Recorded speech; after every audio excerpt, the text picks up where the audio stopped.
Despite any warning that I had provided, the situation in Saigon in terms of preparing for an evacuation didn't change. The ambassador's belief was that if he started preparing and if people saw we were getting ready to evacuate, it would cause widespread panic, causing the situation to collapse even further. I'm not sure what he was thinking, but the State Department was supporting that, so nothing was being done. In the meantime, I was collecting name after name of people to be evacuated. Many officers in the United States who knew people were giving them to me. I was calling Lacy Wright every day, giving him names over the phone. And we now had a very long list. He was getting lots of other names and input in Saigon itself. And so it was hundreds, going to be even several thousand. By mid-April, still nothing was happening. And I thought, somehow we can't go on like this as the North Vietnamese are getting closer and closer. And so I waited and stayed at the office and I have to say, my superiors in the NSC staff knew nothing of what I was doing. They would have not ever allowed me to do this. So I waited till they went home. I was still there. And I went down and across the street into the West Wing, up to the National Security Advisor office.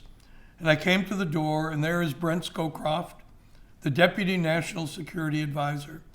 He's at the desk, working. He's got piles of memos, with red tags on them, double red tags, blue tags for even more urgent than double red tags. And he looks up, sees me, and I said, could I ever bother you for a moment? So Scowcroft and I had a really good connection. He appreciated what I did and my work. And I came in and I said, here's the situation. Things are collapsing. The ambassador doesn't seem he's ever going to really prepare for an evacuation. But I put something in place. I have a small group. We have a number of people who could be evacuated. What we need is the president to approve and for you to send what's called a White House backchannel message. So the White House had its own system of sending messages via the CIA communications network that would go from the National Security Advisor and the president right to Ambassador Martin. And I said, here's the information.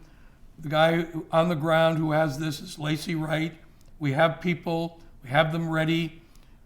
Ambassador Martin needs to be told by the president to evacuate them.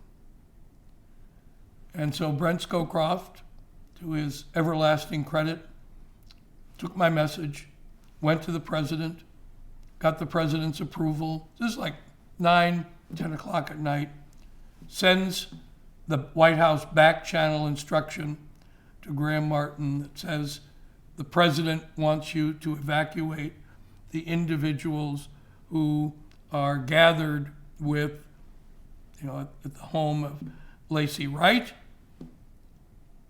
in Saigon.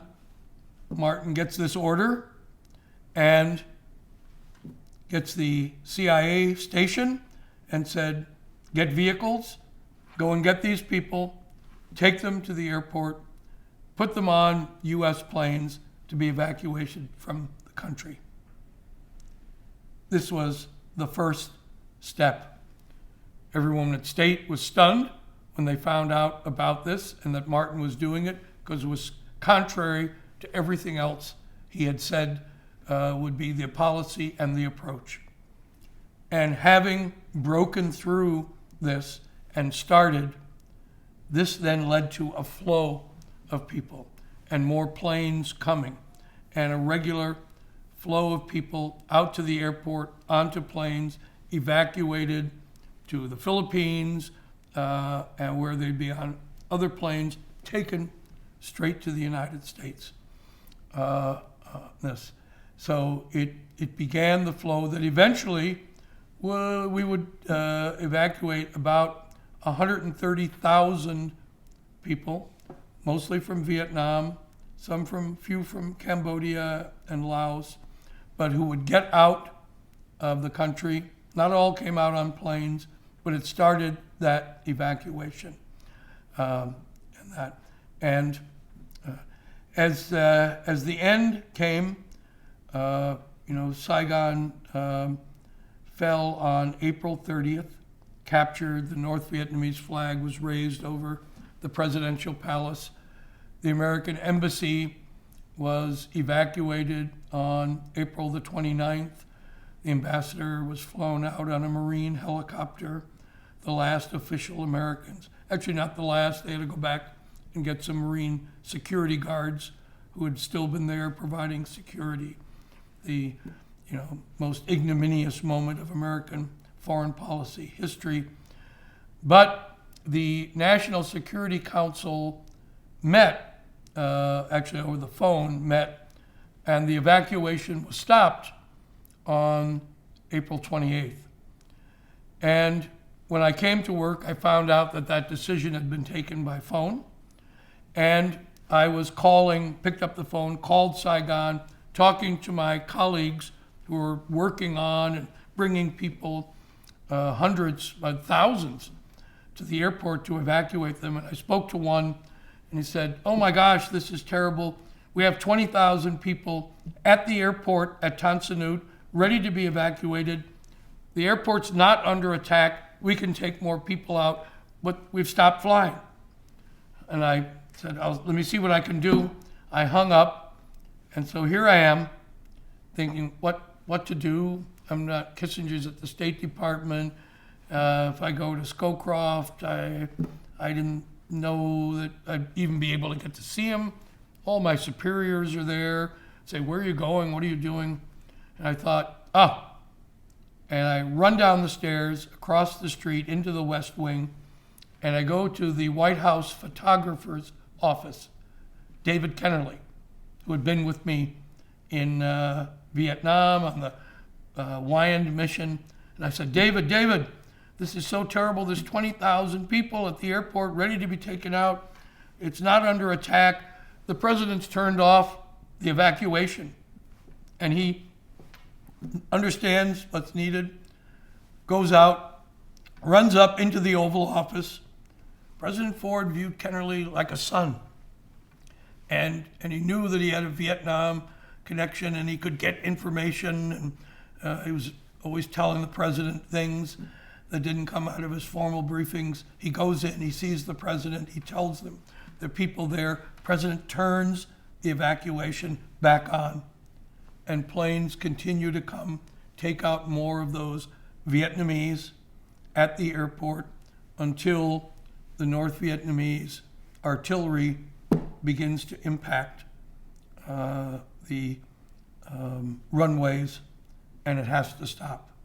And we got more of those refugees there at the airport out. I used to get Christmas cards from individuals whose family I got out thanking me for what I had done. But this moment now of saving people to whom we had an obligation was finished. But 130,000 people made it out. And of course, it wasn't the end of refugees. This would continue, and I would be involved for 5 years, 10 more years in all of this. But sitting in Washington as the end came, and I went out at night with a lot of Vietnamese who had a candlelight vigil in front of the White House. Not that there was anything more to be done, but almost like a funeral service for what had been, but what was no longer.